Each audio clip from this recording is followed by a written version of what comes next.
क्या चीज़ है जो अंधे को भी दिखाई देती है? अंधेरा। अंधेरे के अलावा, अंधेरे के अलावा सोचो सोचो।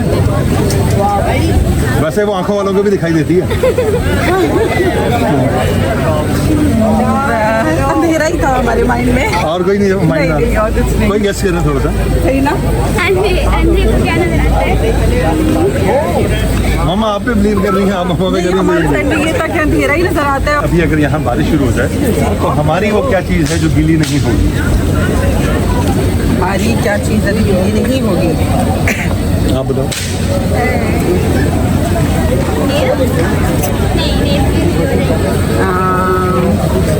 No idea.